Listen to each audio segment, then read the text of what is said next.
Hey everyone, welcome back to Blue Ridge Silverhound. I'm your host on this video, Sean, and today we're going to talk about the 1960 Jefferson nickel.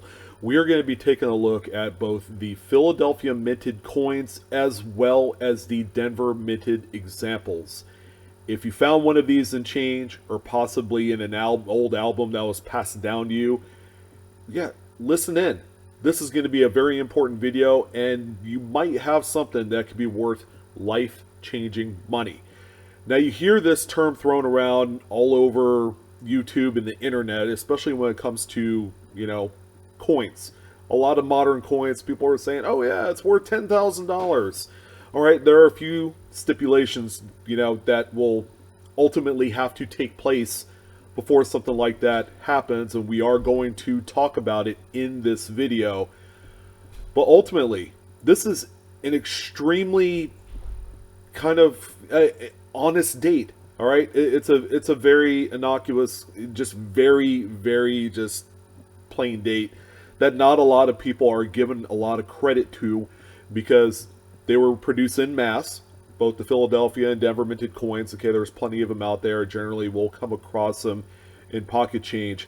It's kind of that one date that separates coins that were truly older. It was cool to find a coin from the 50s. It's like, oh yeah, you could just associate the 1950s nickel to something that happened in the 50s. Old cars and just everything, sock hops. But 1960, again, it just seems like a very honest, just like widely overlooked date. And we're going to go ahead and squash all that in one video, in which there's not a lot of these known, okay? And especially on the high-graded aspect of it. But let's go ahead and take a look at the 1960p nickel, all right? Now, these coins do not have any sort of physical mint mark, all right? And that's fine for these particular coins. The business strike coins, again, were produced by the U.S. Mint to be strictly circulated out into commerce for people to use and spend and, things like that. So the mintage on these are pretty high. 55,416,000 pieces were produced by the Philadelphia Mint for 1960. Again, there's quite a few of them out there, even in mint state grades. You can find them in BU rolls. People have saved these over the years through pocket change. You might even come across one in pocket change today, because people do take those coins that they feel like aren't worth anything and they just put them out into circulation. Maybe forever, perhaps to be lost. But let's go ahead and talk about what really matters for this particular date, and that's going to be in the grading. As you guys know, there's third-party graders like PCGS, NGC, Annex, to name a few, that will authenticate your coin. Of course, first of all, to make sure that they're genuine. Okay, that's important. Number two is to get the top assigned grade for these coins. So we're going to talk about using the PCGS metrics. What's the highest grade of each of the Philadelphia and Denver minted coin, and ultimately, what do these coins sell for? Okay, that's why you're here. So for the 1960p dated Jefferson nickel, okay, the top grade assigned by PCGS is a mint state 66 plus full steps, okay, and it is what is called a pop 1, which means there's only one in the population that graded at this level, with none finer. So there's no mint state 67, 68, you get the idea. So here's where it gets really crazy, all right? So one example, sold on eBay, actually this past year, July 19th, 2019, for $15,000, and it is indeed that top pop 66 plus full steps. This coin right here that you see in this slab with the red background is the coin in question that's sold on eBay. Keeping in mind that if you were able to find a full steps example of this coin in a grade point lower, a 66 full steps, that has a PCGS price guide value of $12,500. So the apple doesn't fall too far from the tree in terms of value from half a grade point lower. and there is indeed only one example at a 66 full steps. So as long as you have a coin that exhibits the full steps, then you have something that could possibly be life-changing money. We're talking in excess of $10,000 here, okay? First step, you have to find the coin. You have to send it off to a grader. You need a really good quality magnifier to be able to discern that you do have full steps. Now, some of you are going to ask me, what do full steps look like? Okay, and that's a really great question. I get that all the time. And I actually drew up a schematic here for you, okay? Photos courtesy of Heritage Auctions on this example. But we have a full reverse photo and then a close-up of Monticello and those steps that are going to be highlighted right in the center at the bottom base area of the door area. So on a typical full steps nickel, okay, PCGS will generally only assign full steps on a coin that exhibits 6 full lines that go across from the left side to the right side, uninterrupted. Okay, no nicks, no scratches. They would probably grade on a little bit of a curve for Planchet marks, which are very common for coins during the 50s, 60s, and 70s. These were marks that were existing on the actual blanks before they were struck, and they actually come through as being really microscopic tiny nicks on there. You would get an idea of what it looks like at magnification of 8 times power or higher, so make sure you have something you could use to look at them closely. All right, another thing to keep in mind with these is that as soon as you have them, keep in mind that proof coins, which by the way aren't in this talking point, proof coins will naturally have a strong strike. All right, so if you find a coin that has like razor sharp steps, it might be a proof coin. Okay, so keep that in mind as well. So with that being said, and I threw that in there kind of abruptly in the middle of talking about the 2 different coins, let's go ahead and look at the Denver minted examples. All right, so in Denver, okay, there are over 3 times more of these produced, 192,582,180. However, the Denver Mint really did not do a whole great job in terms of the quality of these coins. Okay, they didn't take the time to just re-engrave the dies so that way they have the strong steps that we would expect on these coins. So this is where it gets extremely difficult, and this is going to be a nice treasure hunt for those of you that especially like to go through BU rolls, stuff that maybe you get online through eBay or whatever dealer that you like, or possibly scouring through your local coin shop or coin show circuit. All right, so there are no full steps examples known for this coin. Okay, and this is where it could possibly get really crazy.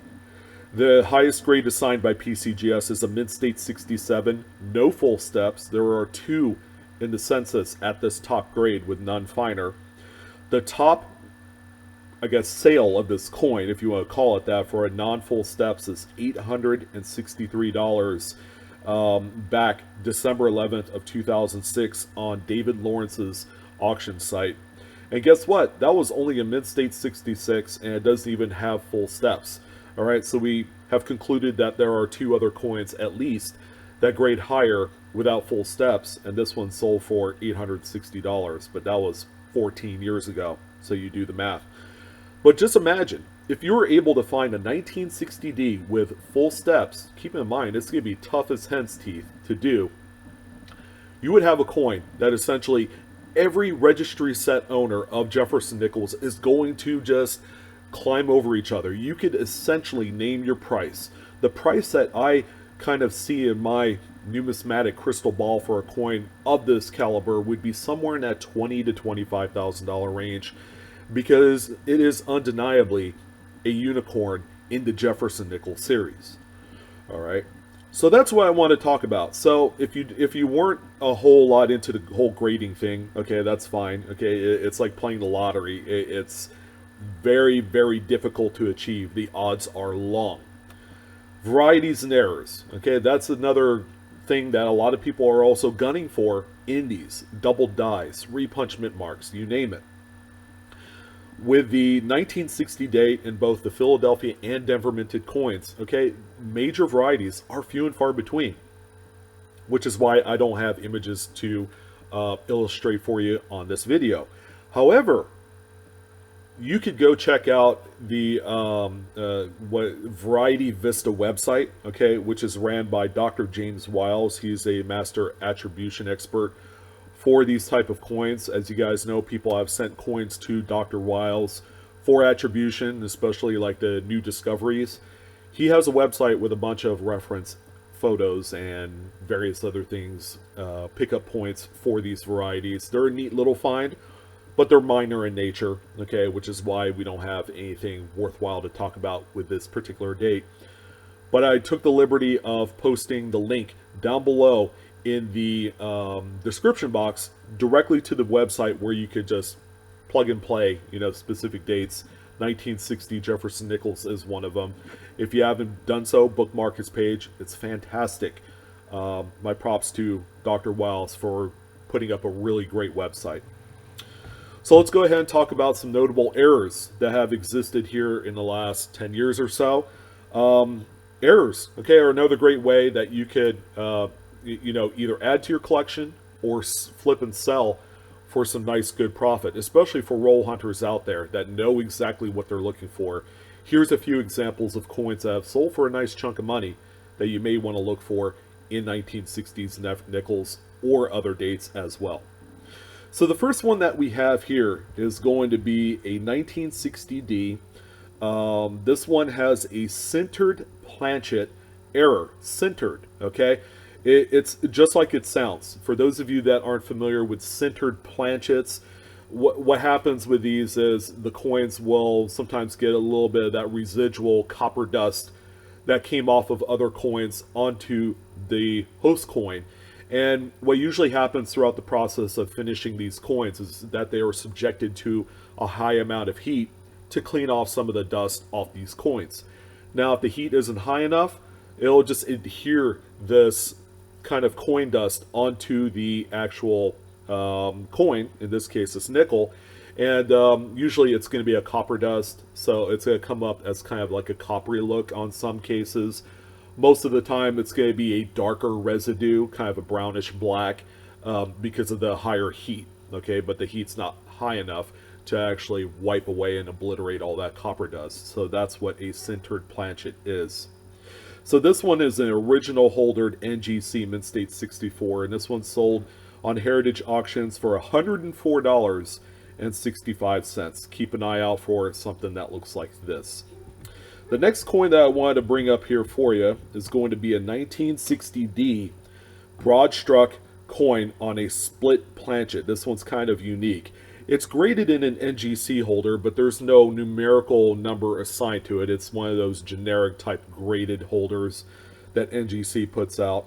But this one right here sold on Heritage Auctions October 31st, 2010, so right on Halloween, for $126.50. It's a very unique looking coin that looks like, honestly, dog meat. Looks like it's exhibited a little road rash over its time, but this is a genuine mint error. Keep an eye out for something that looks like this in your coins. So another one that I wanted to talk about here today, this third coin is a 1960p. It's a Philadelphia minted coin. This one, probably not going to find out there in the wild too much. It's a double struck coin with a reverse brockage on one of the double struck areas on there, as you can see. This one is an NGC Mint State 64 example, and it's sold on Heritage Auctions November 27th of this past year, 2019, for $288. Okay, pretty neat pieces, very collected. Anything double struck or off-centered, of course, embraced in the error community. Another one that we have here is going to be a 1960p. This one, however, we've seen such stuff like this before. They do pop up and change when you least expect it. Okay, it's going to be a nickel that looks like it has the appearance of a copper penny. This one was struck on a cent Planchet. Okay, it's a full-on copper bronze composition here. This one is a PCGS Mint State 64 red-brown, and it's sold on Heritage Auctions January 14th of 2013 for $470. And then finally, we are going to go ahead and end it off on what I consider to be the brass ring of the whole bunch of errors here. And this one, while it's not a 1960 Jefferson nickel because it's termed undated, this is a nickel that was struck on a 1960 Peru 5 centavos. All right, so these type of strikes where you have the coins that were struck on a foreign planchet are very, very valuable, and they're very sought after in the error community. So keeping in mind that this coin right here, again, it's going to be tough to find. Okay, you have something that's going to look extremely different than any of the other coins in your pocket change or in those rolls. But keep in mind, they do exist out there. I have seen a few of them pop out, through the forum chat pages on occasion, and they are phenomenal pieces. It's kind of up for debate if these were kind of like experimental projects at the U.S. Mint, and they were released in some form or fashion that I probably don't agree with. Believe me, these are a nice little nugget to find, and because of that, we have an NGC Mint State 67 example that's sold on Heritage Auctions August 13th of 2010 for $5,462.50. Yeah, sky's really not quite the limit, but we're talking some life-changing money between the 1960p that could exist with full steps. That's a $10,000 plus coin. The 1960D in which none exist. Again, it's going to be one of those instances that if you did find one through enough exhausting searching, it's going to be exhausting. It's not something that's just going to pop up when you least expect it, although it might. You never know, but we're talking lottery odds here. That's going to be a coin that you can name your price. All right, and then I'm sure that someone that really wants a coin will go ahead and give you a blank check. All right, it's going to be an expensive coin, one in which that will make any seller happy at the end of the day when it finally goes on sale. So, guys, what do you think? 1960s Jefferson nickels have a whole lot to offer, in the hunt game, and be sure that you take advantage of it while it's not as publicized as some of the other coins that exist today. And I want to thank you guys again for joining in. Again, like, share, subscribe my video if you enjoy the content. As always, Coinaholics, we are discovering together. You guys have a wonderful weekend. Enjoy the hunt, and I will see you on the next one. Take care.